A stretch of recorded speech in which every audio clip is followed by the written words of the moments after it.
नमस्कार, जय हिंद, जय भारत। चलिए मेरे स्टूडेंट्स, आज आप सभी लोगों को जो चैप्टर चल रहा है त्रिभुज 7.2 कक्षा 10 के लिए, उसका एक सवाल बहुत इम्पॉर्टेंट है और ये सवाल नंबर है आपका 7वां। ये 7वां सवाल है और बहुत ही खूबसूरत सवाल है। इसमें कहा जा रहा है कि पी क्यू आर एस समलंब है, जबकि पी क्यू समांतर है एस आर के। बीकर बी आर और एस क्यू एक दूसरे को यम पर प्रतिच्छेदित करते हैं। यदि त्रिभुज पी एम एस समरूप है त्रिभुज क्यू एम आर के, तो आपको सिद्ध करना है कि पी एस बराबर क्यू आर। अब मैं फिगर बना दूँ तो आपको ज़्यादा समझ में आएगा। देखिए फिगर कैसा है। फिगर ये है, यहाँ बना दो, ज़्यादा अच्छा रहे। यहाँ बना दो, यहीं बना दो, इधर बनाओ, ज़्यादा अच्छा रहेगा।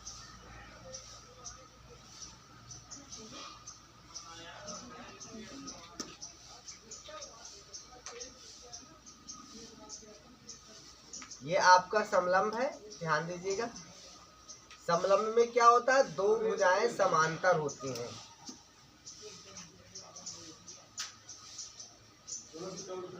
ये आपका समलंब है और इसका नाम है पी क्यू आर एस। ये समलंब है। यहाँ देखिए आमने सामने के पी क्यू और एस आर समांतर है। पी क्यू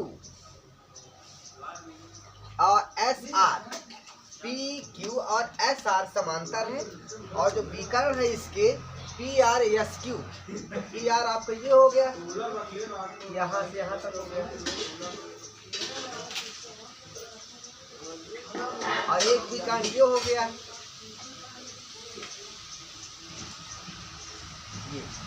ये एक दूसरे को बिंदु यम पर प्रतिच्छेदित करते हैं। बिंदु एम पर प्रतिच्छेदित करते हैं। ये सवाल है, तो आपको प्रूव करना है कि पी एस बराबर क्यू आर। क्लियर हो गया।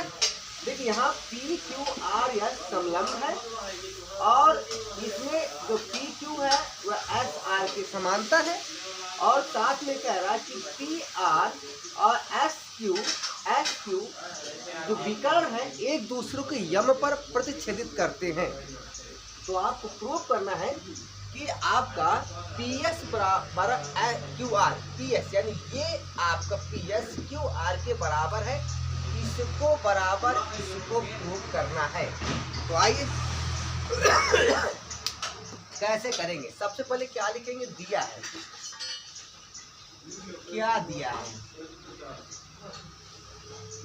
बहुत इंपॉर्टेंट सवाल है, वेरी वेरी इंपॉर्टेंट सवाल। यहाँ पर पी क्यू आर एस समलंब है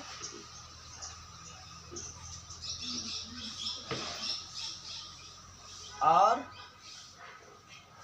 P Q parallel S R, ये आपको दे रखा है।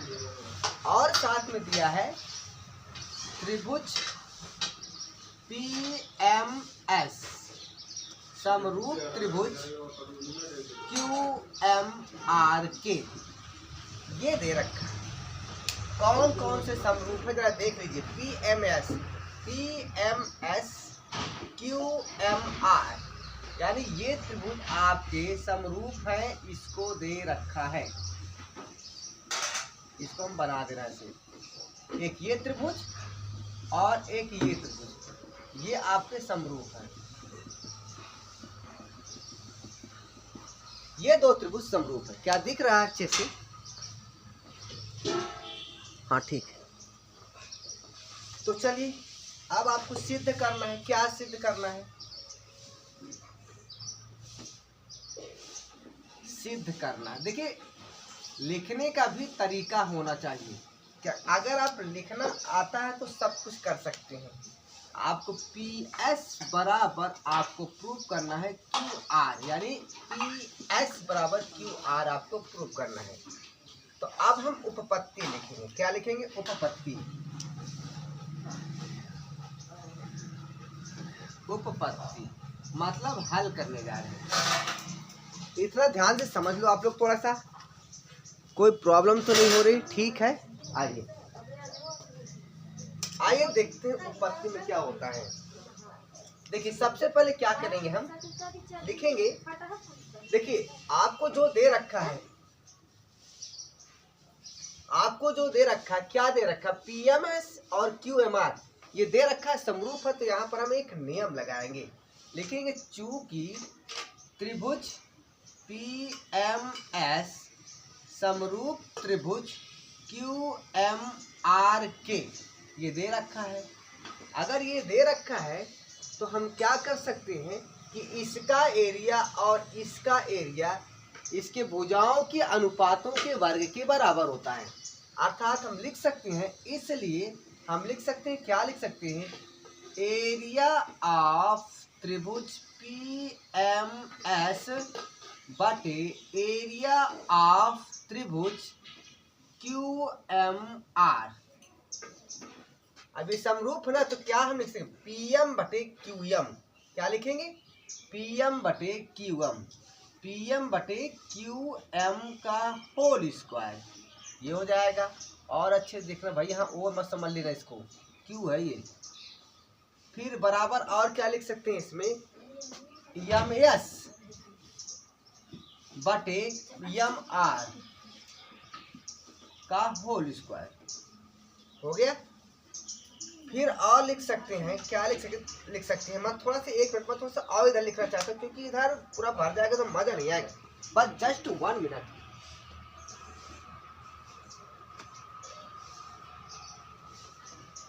जस्ट 1 मिनट, क्योंकि फिर उधर जगह नहीं बचेगी। बस थोड़ा सा, कोई प्रॉब्लम नहीं।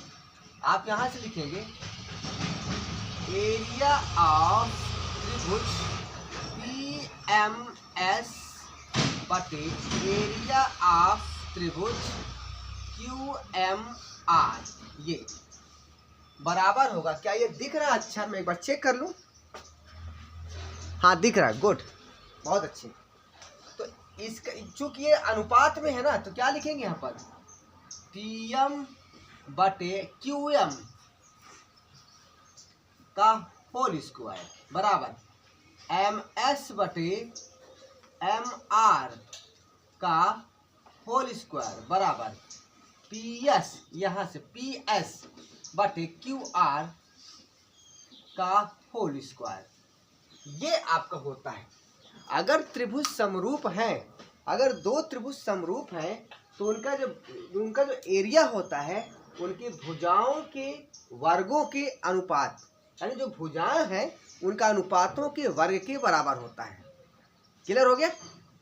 अर्थात दोनों त्रिभुजों का जो एरिया है उसका अनुपात उनके संगत भुजाओं के अनुपातों के वर्ग के बराबर होता है।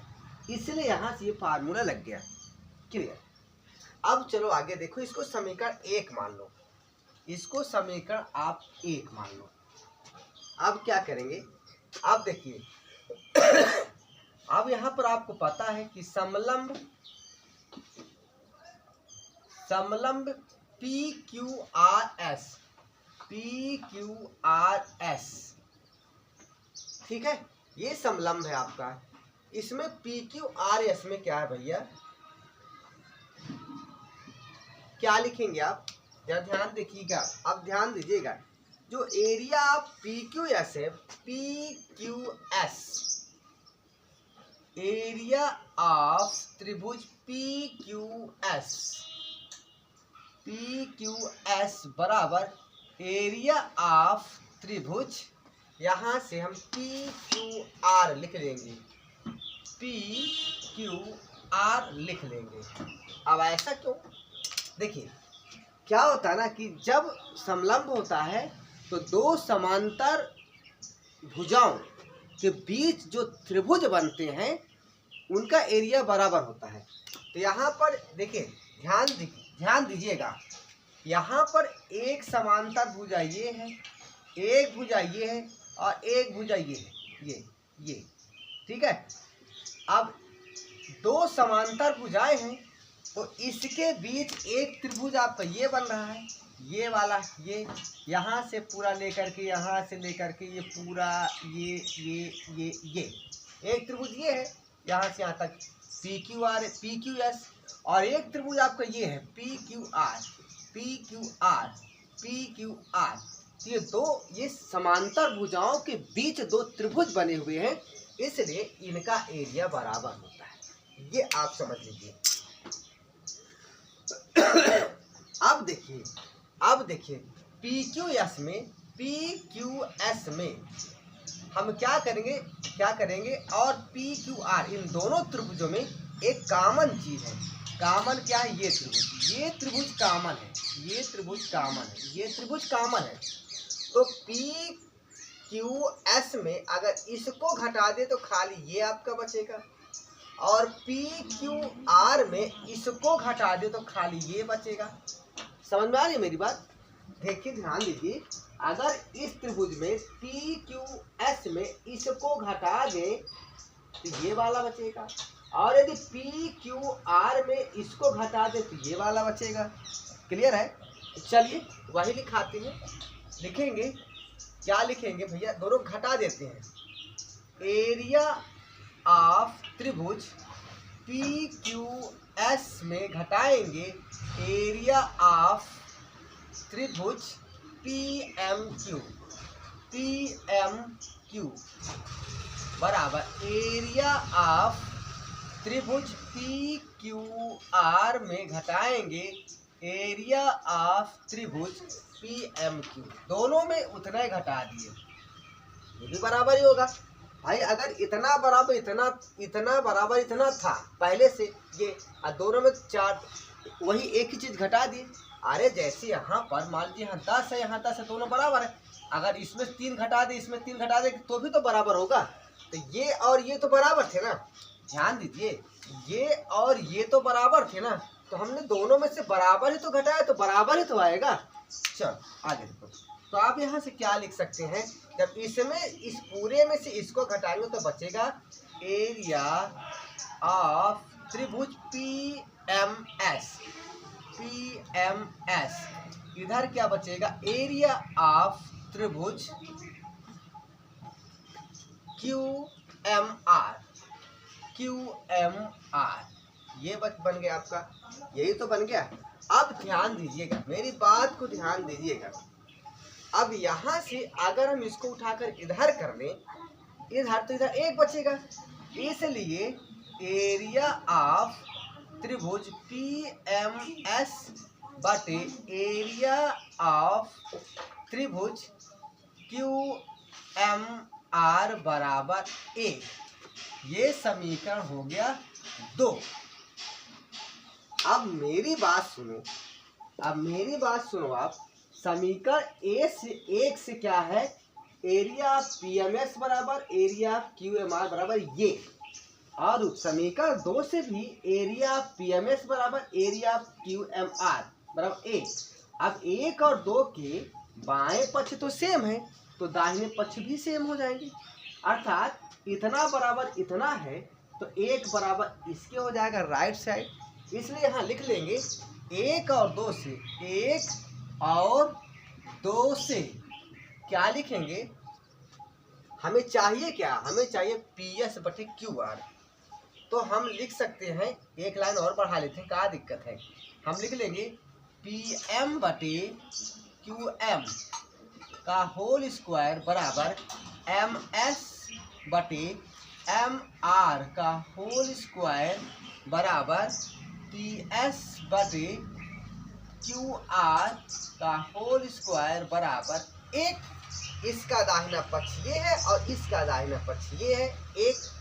तो हमको चाहिए क्या? पी एस क्यू आर चाहिए, तो पी एस क्यू आर यहाँ पर है, इसलिए हम क्या लिख लेंगे? अब आपका आंसर क्लियर हो रहा है हमको इसमें रिलेशन। तो पी एस बटे क्यू आर का होल स्क्वायर बराबर 1, इसलिए पी एस बटे क्यू आर बराबर 1, या लिख सकते हैं पी एस बराबर क्यू आर। यही आपको प्रूव करना था, ओके, तो ये रहा आपका आज का वीडियो। बहुत ही इम्पोर्टेंट सवाल था। अगर आपको थोड़ा सा भी ये वीडियो समझ में आया हो, अच्छा लगा हो, तो लाइक सब्सक्राइब जरूर करिए। मेरे चैनल का नाम है, क्या नाम है, RC सिंह। इसमें आप फिजिक्स भी पाएंगे, केमिस्ट्री भी पाएंगे, मैथ भी पाएंगे और सुपर टेट के बहुत ही महत्वपूर्ण सवाल पाएंगे। आप प्ले लिस्ट में जाइए और प्ले ट्रिक में जाइए और मैथ ट्रिक में जाइए, बायोलॉजी में जाइए, उसमें तमाम प्ले लिस्ट है। जो आप देखना चाहते हैं देख सकते हैं। आप पढ़ें RC सिंह से। अगले वीडियो के लिए वेट करिए आप लोग। तब तक के लिए जय हिंद, जय भारत।